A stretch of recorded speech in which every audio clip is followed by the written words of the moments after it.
Hello everyone. In this video I will discuss about identities and eco-linguistics.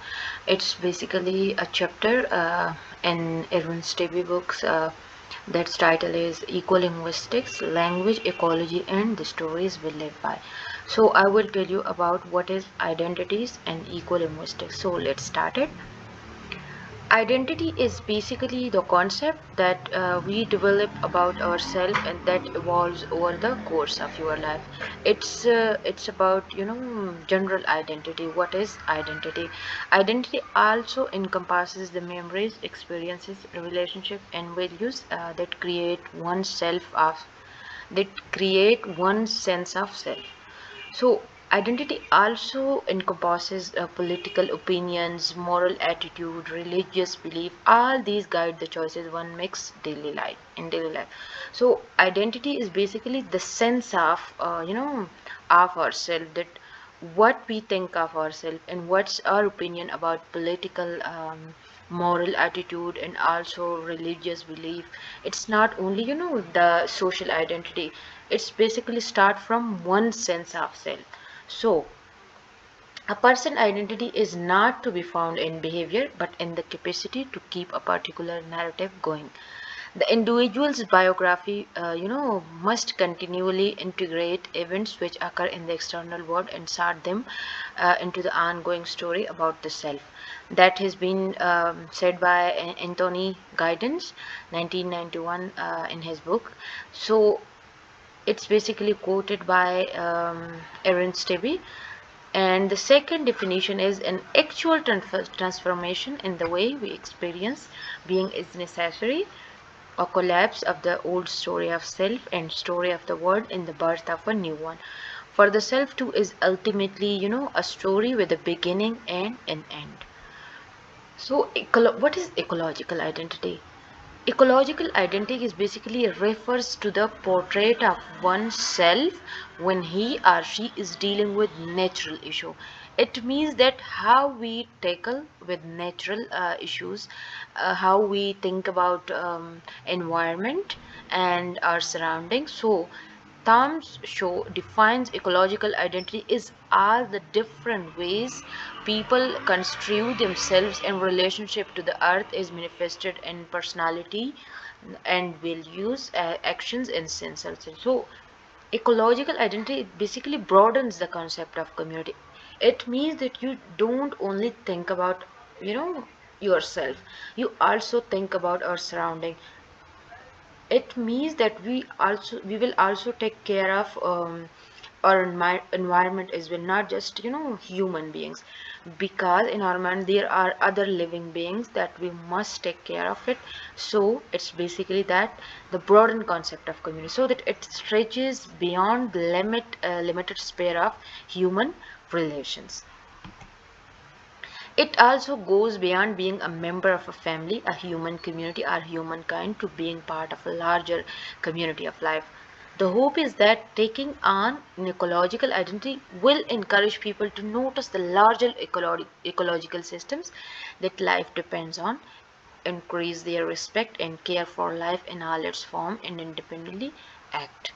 So, it is providing solution to environmental problems that threat human existence through adjusting or correcting people's original living habits and discourse patterns. So, ecological identity and ecosophy. The linguistic approach to ecological identity often involves another concept, ecosophy. Ecological identity is how people construe themselves in relation to environmental issues, while ecosophy explains the norms, values, positions, preferences adopted by people with different ecological identities. So, ecosophy is so far perceived as a criterion to evaluate whether one's ecological identity is in accordance with the law of ecosystem development. So, what is ecological abuse? When we abuse land because we regard it as a commodity. So when we see a land as a community to which we belong, we may begin to use it with love and respect, because we just think that land is a commodity for us. We just have to use the resources, and we don't need to take care of it, but we have to take care of it. It is mentioned by Aaron Stevie in his book. So Harding similarly describes how from a sense of ecological identity there arises a deep appreciation of the reality of interdependence, and from this comes the urge to be involved in opposing all sorts of ecological abuse. So, what is information deficit model? Moser and Delling describe a common through flawed assumption that is often made when communicating environmental issues. So, this model says that a lack of information explains the lack of public concern and engagement on environmental issue. They describe how the cause of an action or destructive action is far deeper than a lack of information and involves deeply held values, beliefs that relate to a sense of self. Changes in identity, that how our identity has been changed with the passage of time, or we can change it through our behavior. So only change of identity can make a real difference to people's behavior. If someone want to change their behavior, then they can do it. So this can be done by changing those features of society that currently support the environmentally problematic aspects of identity. And also not only support environmental problematic aspects, but also promote those alternative aspects of identity that are environmentally beneficial. It means that that is beneficial for the land as well, for human being as well. We just don't think about ourselves that it's a commodity, so we must use it for ourselves. IDME is also flawed because of the power it gives to dominant forces to define reality. Derriere argues that reducing individual energy consumption in the North shouldn't be justified by an imperative threat like global warming defined by an expertise, because one might not want the consumption of large amount of energy to be defining characteristic of ours. In the context of rampant consumerism in the North, it is up to us to work on ourselves.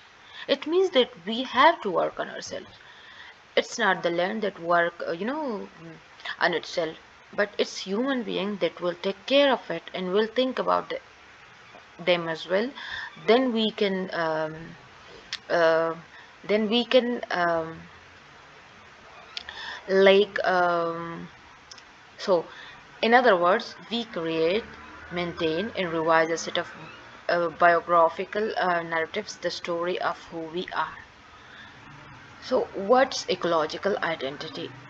Ray Anderson, the former CEO of Interface Carpets, described how he had no environmental vision at all until he read Paul Hawken's book, The Ecology of Commerce, and came across the expression the death of birth he used for the extension of species.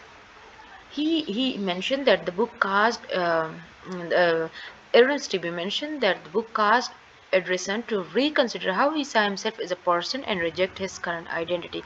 It means that his identity was ecologically destructive.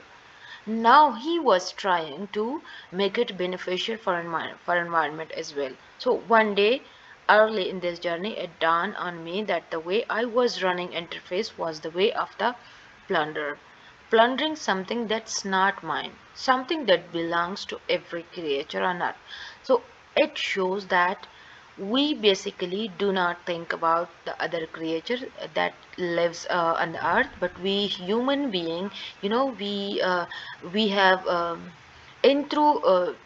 centric approach. We just think about human beings, and we do not think about other creatures that live on the earth. So I will continue with another video, but if you like this video, then do subscribe my channel. I will be very thankful to you. Thanks.